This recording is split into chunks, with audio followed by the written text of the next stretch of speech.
Hello, welcome back, friends. Welcome back to Pharma Pathshala. So, in today's session, we will discuss about the qualification approach about HVAC system validation. So, earlier we had already covered the IQ part and pre-IQ part in my previous videos. So, I'll what I'm gonna do is I'm going to give the link of that particular video, so you can go and download on that link, and you will find that video, right? So, in today's video, we will only cover the OQ and PQ part. So before I would begin, I would request you all, please like this video, share this video, and don't forget to subscribe our channel and press the bell icon. Okay, so let's start. So so in this video, I'll summarize these all things partially in Hindi and partially in English, right? So हम start करते हैं. So operational and performance qualification. तो सबसे पहले friend क्या करेंगे, operational qualification के बारे में बात करते हैं कि ऑपरेशनल क्वालिफिकेशन क्या होता है विद रिस्पेक्ट टू एचवैक सिस्टम और कौन कौन से टेस्ट हम परफॉर्म करते हैं, राइट? तो सबसे पहले हम बात करते हैं ओक्यू की. OQ of HVAC system, right? So operational qualification में क्या होता है कि एक बार हमारा एचवैक सिस्टम लाइक हमारा जो एचयू की प्रॉपर इंस्टॉलेशन वगैरह हो गई, जैसे कि मैंने प्रीवियस वीडियो में बताया था, आप जाकर पूरा डिटेल वीडियो चेक कर सकते हैं और देख सकते हैं, राइट? सो उसमें क्या होता है कि एक बार हमारा सारे कंपोनेंट हमने इंस्टॉल कर दिया एचवैक सिस्टम के, लाइक हमारी एचयू की डिजाइनिंग हो गई, उसके बाद हम क्या करते हैं, ओक्यू स्टार्ट करते हैं. ओक्यू स्टार्ट में बेसिक क्या कौन कौन से टेस्ट परफॉर्म करते हैं. सबसे पहले क्या करते हैं, एयर डैम्पर टेस्ट करते हैं, राइट?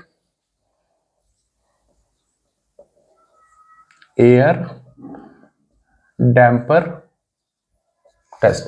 एयर डैम्पर टेस्ट में क्या होता है, बेसिकली क्या करते हैं कि हम एएचयू जो कि हमारा एएचयू की जो मेन हमारा कंट्रोल पैनल, जहां से हम एएचयू को ऑन ऑफ करते हैं, वहां से हम जैसे ही हम उसको ऑन ऑफ करेंगे, ऑन एंड ऑफ करेंगे, तो ऑन एंड ऑफ करने पे जो एयर डैम्पर जैसे हम ऑन बटन को हम प्रेस करेंगे, तो प्रेस करने पे जो मेरा एयर डैम्पर है वो एयर डैम्पर ओपन होना चाहिए. अगर ओपन हो रहा है प्रॉपरली, तो इट मींस कि हाँ ये मेरा air damper test with respect to जो इसकी ऑपरेशन पैरामीटर है वो मेरी सक्सेसफुली मीट हो रही है. एंड सिमिलरली ऑफ करने पे एयर डैम्पर ऑफ हो जाना चाहिए. तो ये बेसिकली हम चेक करते हैं, ठीक है? दूसरा मेरा क्या हो गया, फंक्शनैलिटी टेस्ट. अच्छा, फंक्शनैलिटी टेस्ट में क्या करते हैं कि जो भी एएचयू के मेरे डिफरेंट टाइप्स के जो जो भी उसके फंक्शन है, पर्टिकुलर एएचयू सिस्टम के, उस फंक्शन को इंडिविजुअली में एक चीज को हम उसको हम प्रैक्टिकली चला के देखते हैं कि वो प्रॉपर फंक्शन कर रहा है कि नहीं कर रहा है. ये मेरा इसमें बहुत सारे टेस्ट होते हैं, लाइक ऑन ऑफ हो गया. अगर मेरा कोई डिस्क्रिपेंसी आ रहा है, तो उस केस में मेरा अलार्म जनरेट हो रहा है कि नहीं, बीएमएस के थ्रू. अब बीएमएस क्या है? बीएमएस का फुल फॉर्म होता है फ्रेंड्स, बिल्डिंग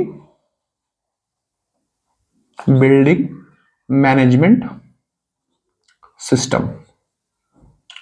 ये बेसिकली क्या है कि ये बेसिकली मेरा क्या है कि सॉफ्टवेयर पार्ट है. ये बेसिकली क्या है, दो टर्म होते हैं एएचयू के केस में. एक होता है मेरा बीएमएस, राइट, और एक मेरा होता है ईएमएस. बीएमएस मैंने आपको बता दिया, बिल्डिंग मैनेजमेंट सिस्टम, और ईएमएस क्या होता है, इन्वायरमेंटल मैनेजमेंट सिस्टम, राइट? तो बीएमएस एंड ईएमएस ये बेसिकली क्या करते हैं, ये मेरे जो भी एएचयू की फंक्शनैलिटी होती है उसके लिए पर्टिकुलर सॉफ्टवेयर होता है. जैसे कि मेरा ये बीएमएस होता है, ये मेरा एक बीएमएस रूम होता है सर्विस फ्लोर पे. उसमें क्या होता है कि मेरा स्काडा सिस्टम होता है. ये अगेन हम सीएसबी में घुस रहे हैं. ये इसके लिए डिटेल वीडियो हम जब डिस्कस करेंगे, जिसमें हम सेपरेटली हम बीएमएस एंड ईएमएस टॉपिक को हम कवर करेंगे, तो डिटेल में मैं नहीं जाऊंगा. जस्ट मैं आपको सुपरफिशियली बता रहा हूं कि स्काडा सिस्टम होता है, राइट? तो बेसिकली बीएमएस और ईएमएस का काम क्या होता है, थोड़ा सा मैं आपको समझा देता हूं.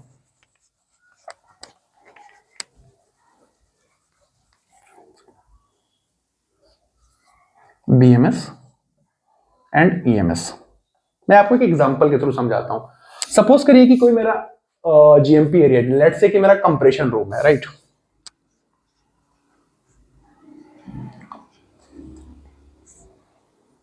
कंप्रेशन रूम है, ठीक है? ये एक मेरा, मान के चलो, एक मेरा कंप्रेशन रूम है. यहाँ पे ऑलरेडी एक सेंसर लगा हुआ है बीएमएस का, ठीक है? और ये मेरा इसका डोर है, ठीक है?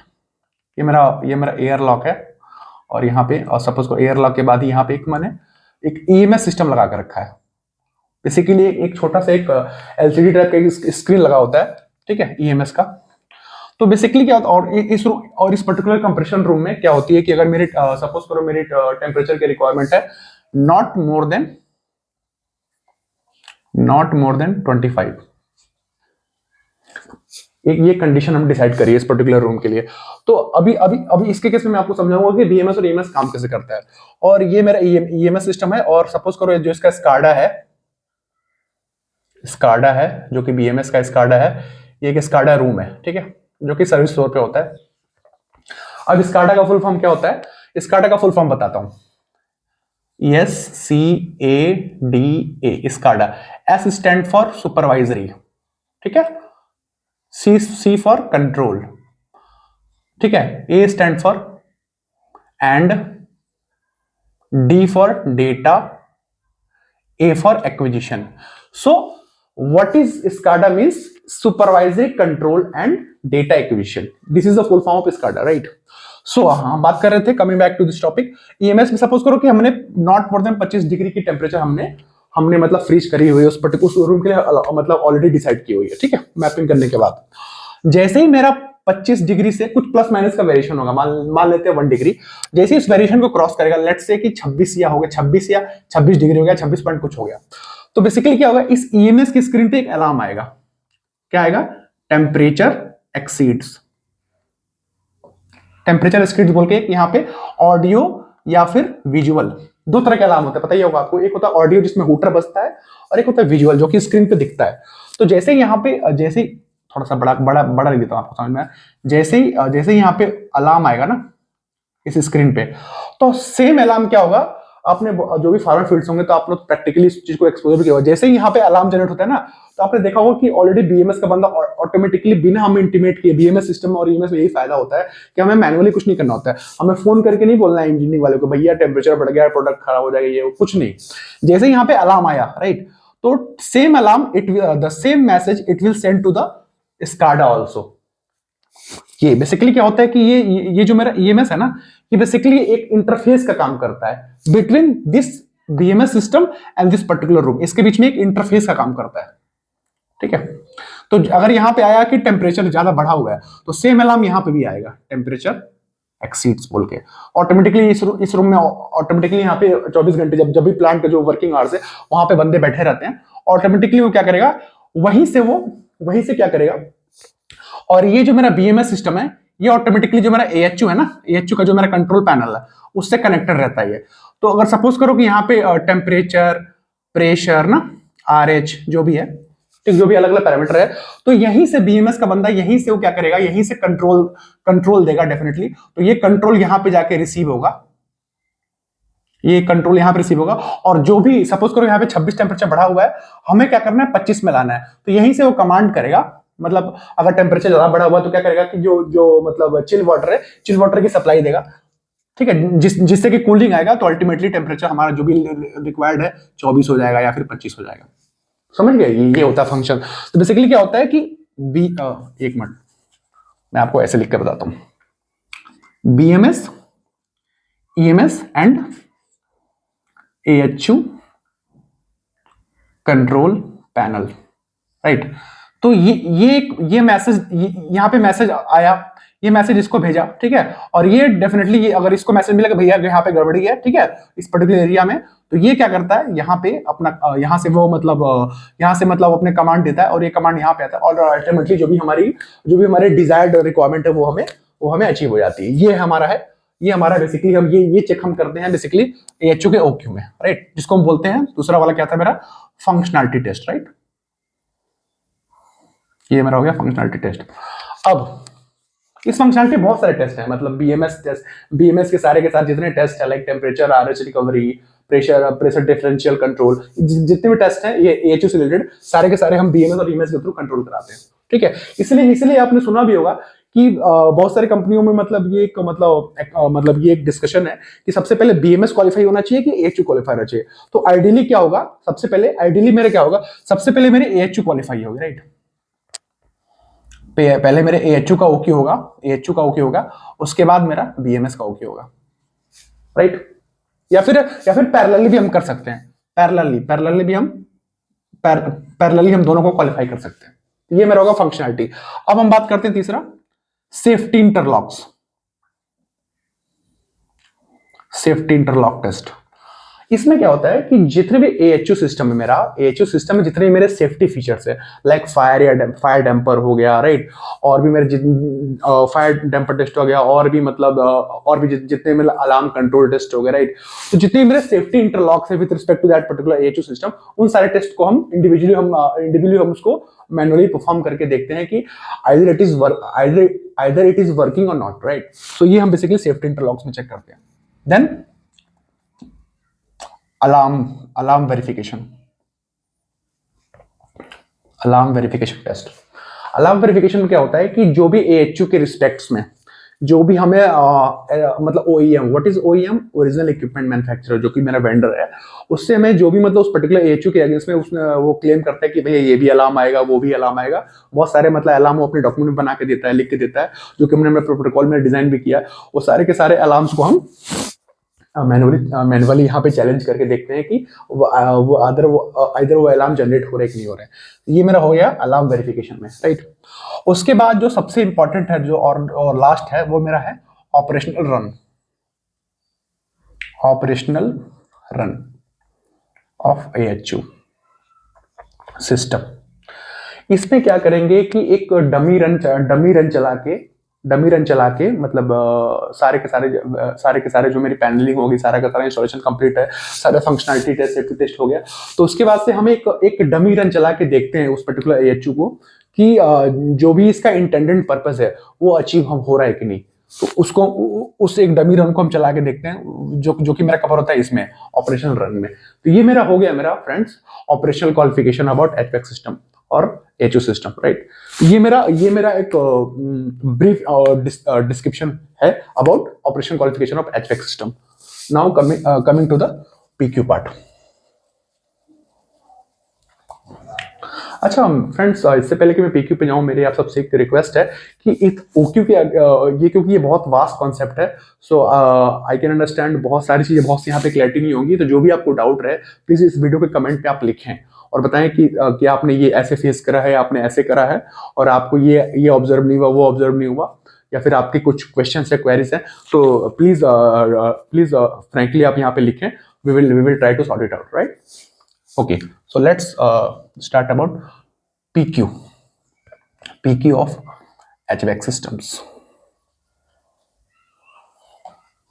अच्छा, परफॉर्मेंस क्वालिफिकेशन में जैसा कि आपको पता ही होगा, परफॉर्मेंस क्वालिफिकेशन में कोई भी सिस्टम है या फिर कोई भी इक्विपमेंट है फार्मास्यूटिकल इंडस्ट्री में, तो जब एक बार उसकी IQ हो गई तो सबसे इंपॉर्टेंट होता है परफॉर्मेंस क्वालिफिकेशन। परफॉर्मेंस क्वालिफिकेशन में क्या होता है कि जो भी उस पर्टिकुलर सिस्टम की जो परफॉर्मेंस है, जो कि रूटीन हम उस परफॉर्मेंस को हम अचीव करने वाले हैं और उसको मतलब यूज करने वाले हैं, उस परफॉर्मेंस को हम एटलीस्ट थ्री रन मतलब उस पर्टिकुलर सिस्टम के परफॉर्मेंस की हम यहाँ पे हम परफॉर्म करते हैं PQ में, राइट। तो इस AHU के केस में हम अगर बात करें तो कुछ नंबर ऑफ टेस्ट है। पहले मैं क्या करता हूँ, सारे टेस्ट को यहाँ पे राइट डाउन कर देता हूँ और फिर एक एक करके आपको बताता हूँ, राइट। तो सबसे पहला टेस्ट है मेरा AAV, जिसमें कि मेरा ACPH भी आ जाता है। What is AAV? Average air velocity, ठीक। ये मेरा एक पहला टेस्ट हो गया। दूसरा टेस्ट है मेरा filter integrity.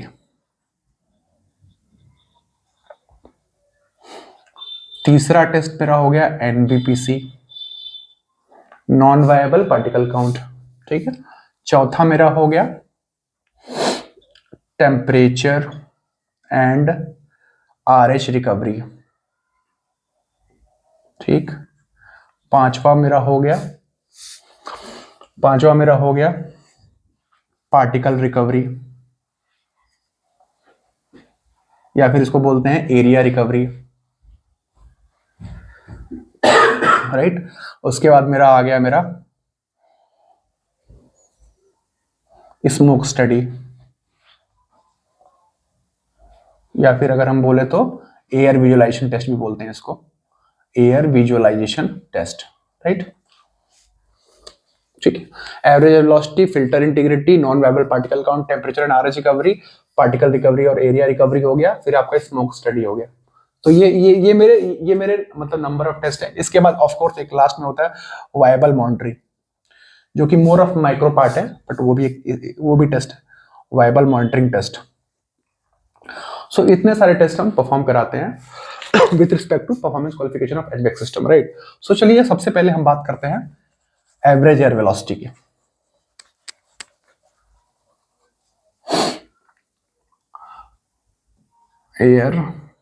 Average air velocity.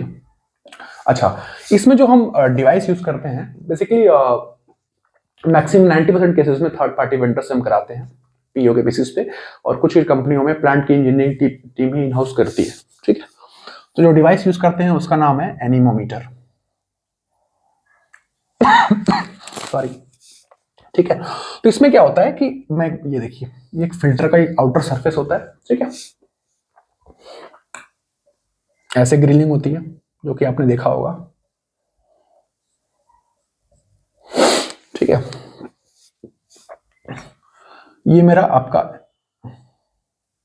कुछ इस तरह का ये हमारा वो होता है, स्कैनर होता है। ठीक है, एनीमोमीटर प्रोब। ठीक है, इस प्रोब से क्या करते हैं, एटलीस्ट जो हम हाइट रहती है हमारा आउटर सरफेस से और जो प्रोब का जो मतलब आउटर सरफेस है उसके बीच की जो हाइट होती है वो होती है एटलीस्ट 6 इंच। 6 इंच की दूरी से हम क्या करते हैं, जैसे इसमें ये मेरा पेन, ये मेरा एनीमोमीटर प्रोब है, राइट। एनीमोमीटर प्रोब से ये मेरा फिल्टर का आउटर सरफेस है, तो ऐसे स्कैन करेंगे तो बेसिकली जो इसके और इसकी जो बीच की जो डिस्टेंस होगी वो मेरी 6 इंच की होगी।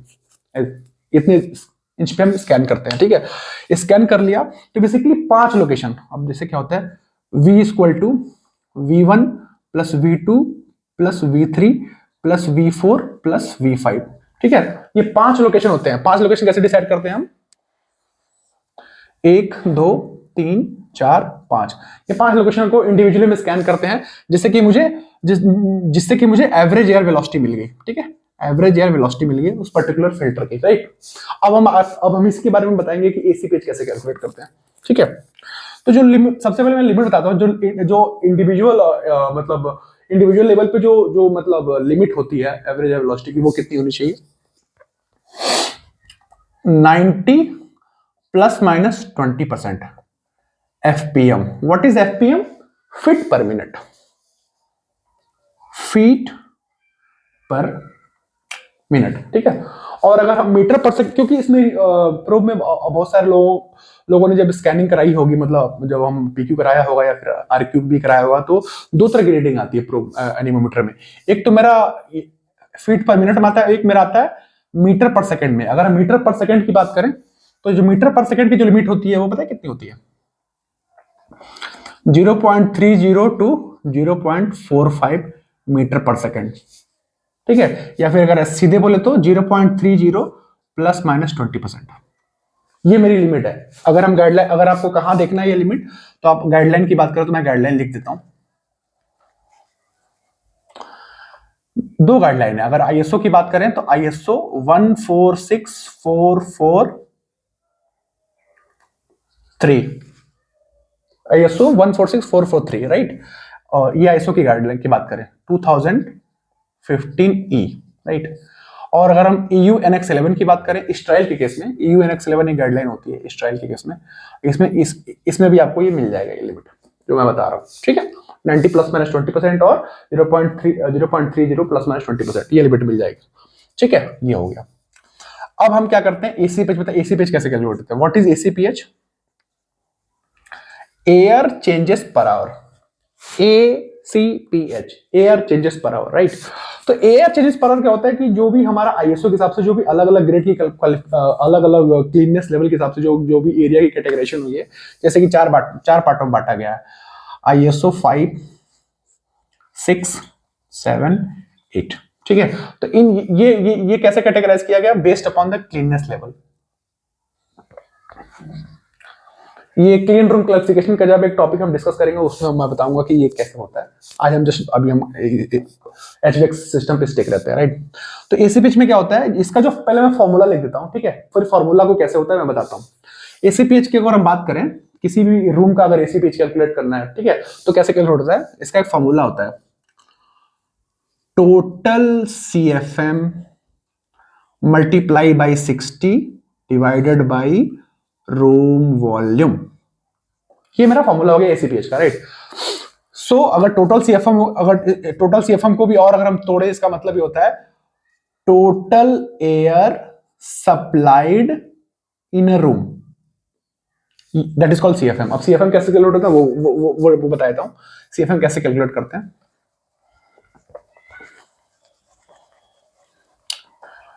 CFM area of filter multiply by average air velocity of that particular filter. किसी भी फिल्टर की अगर हमें सीएफएम निकालनी है तो कैसे होगा, सबसे पहले उसका फिल्टर निकाल लेंगे, लेंथ विड्थ इनटू हाइट, ठीक है, और उसका एवरेज एयर वेलोसिटी। तो इससे हमें क्या पता चलेगा, सीएफएम पता चलेगा। एक बार सीएफएम पता चल गई तो उसके बाद सीएफएम मुझे मिल गया।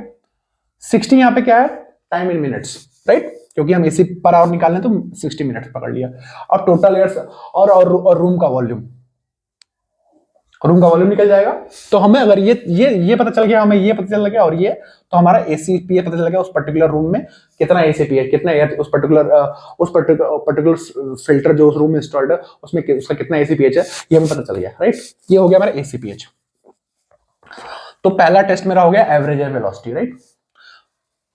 स्कैन करने के बाद हर एक लोकेशन पे, मतलब जो 5 लोकेशन है सब पे मेरा ये लिमिट आना चाहिए 90 ± 20% का एफपीएम में, ठीक है। अगर ये आ रहा है तो मेरा इंडिविजुअली लोकेशन पे मेरा ये वाला टेस्ट पास है, मेरा एवरेज वेलोसिटी टेस्ट मेरा पास है, ठीक है। अब हम बात करते हैं दूसरे टेस्ट की। दूसरा टेस्ट कौन सा है, फिल्टर इंटीग्रिटी। फिल्टर इंटीग्रिटी, 2 तरह की डिवाइस यूज होती है इसमें। पहला है एरोसॉल फोटोमीटर, राइट, और दूसरा है मेरा एरोसॉल जनरेटर, ठीक है। 2 तरह की डिवाइस यूज करते हैं। फोटोमीटर का अगेन नाम से समझेंगे, फोटोमीटर क्या करता है, जो फिल्टर को स्कैन करता है। ये फिल्टर है मेरी, जैसा कि बताया था मैंने, ये प्रोब होता है मेरा, ठीक है। इसको ये मेरा प्रोब हो गया, ये प्रोब से स्कैनिंग हो रही है, ठीक है।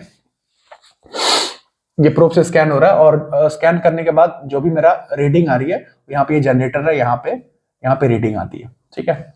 अच्छा, इसमें क्या होता है कि 2-3 चीजें मैं बताता हूं जो की फैक्टर्स होते हैं जो हमें जानने लायक हैं। सबसे पहले गाइडलाइन में पहले कुछ चीजें थी कंसंट्रेशन के बारे में, बाद में कुछ जो भी करंट सिनेरियो चल रहा है वो क्या चल रहा है कि जो हमें पाव की जो व्हाट इज पाव, पहले ये एक चीज, पाव एंड डॉप, दो तरह के सोल्यूशन, या फिर ग्लिसरॉल, 3 तरह के सोल्यूशन हम यूज करते हैं। ये डॉप क्या था, di octyl phthalate. What is PAO, poly alpha olefins. Glycerol तो पता ही है। तो ये डॉप था ना पहले यूज, डॉप अभी बैन हो गया, डॉप को हटा दिया, केवल पाव यूज करते हैं, ग्लिसरॉल यूज करते हैं। तो जो इसकी कंसंट्रेशन होगी ना,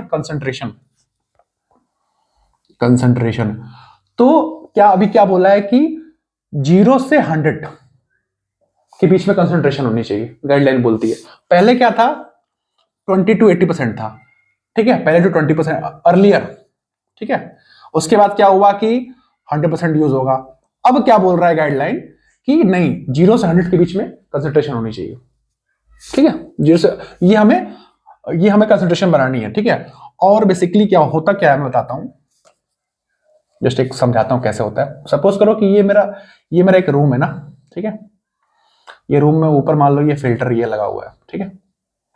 और अगर ऐसे डिजाइनिंग की बात करें